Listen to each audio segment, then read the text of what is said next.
part one of the warm-up has to be about the muscles and the cleaning of the throat. So it's all about posture, and it's all about noises and vibrations that go warm up the muscles, relax the mind, and structure the posture and the appoggio. Okay, there's no voice involved, because voice comes from the imagination, and it never has to be detached from the music.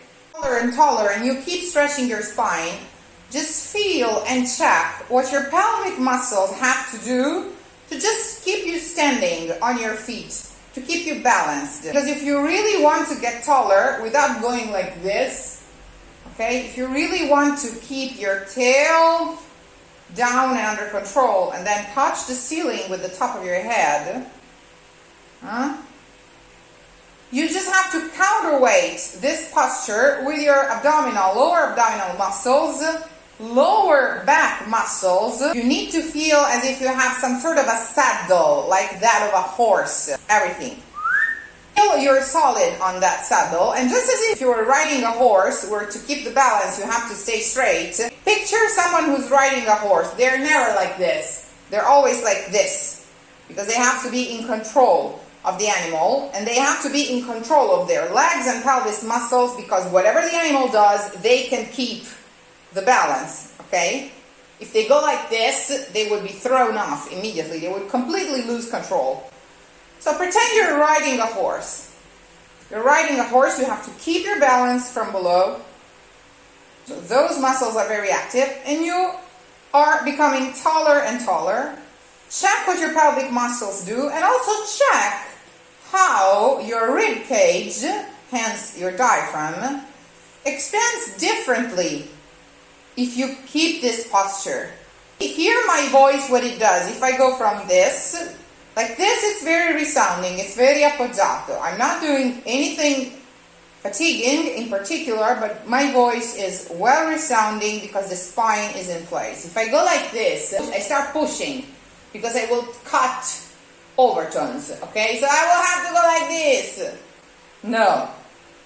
So be in control, become taller, and see what these do when you are really standing at the tallest and riding the beast. Notice immediately that if you do this posture exercise right, the minute you try to stand taller, it's really impossible to keep your lungs empty in this condition, because the spine is so stretched and the ribs are so open that if you just relax, a sip of air will always come in.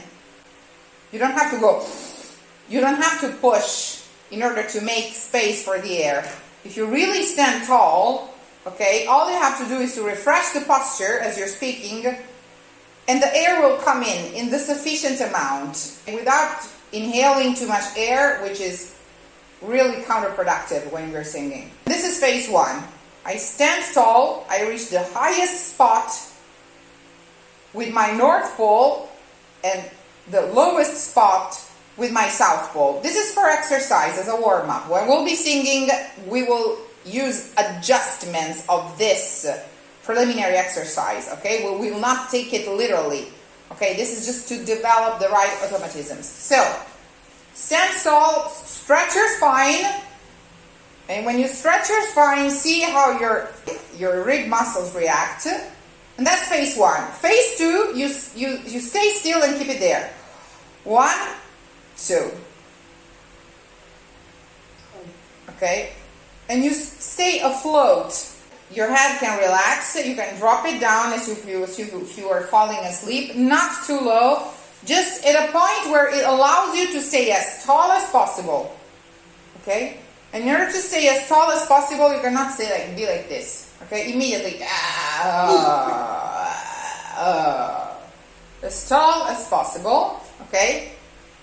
And that's the natural posture of your head. So, phase one, phase two. Phase one and phase two do not vary ever when we're singing. What varies is phase three. As a phase three, the first phase three we'll be doing is the vocal fry, which is not vocal actually. It's just air puffing out of the cords, cleaning them up and relaxing them. So what I want is this. Watch out. 1, 2, 3,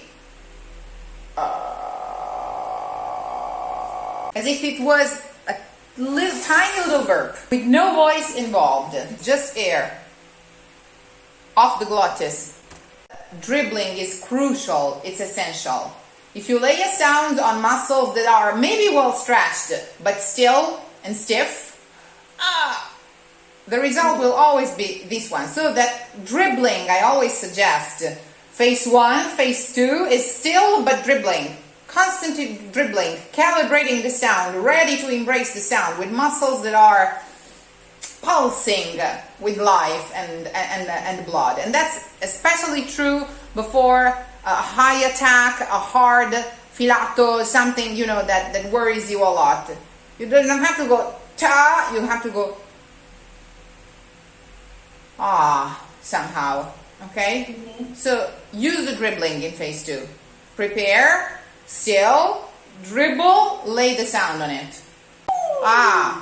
Prepare for longer, stretch, dribble, then relax completely, because the pitch it will take its own turn by itself if you let it.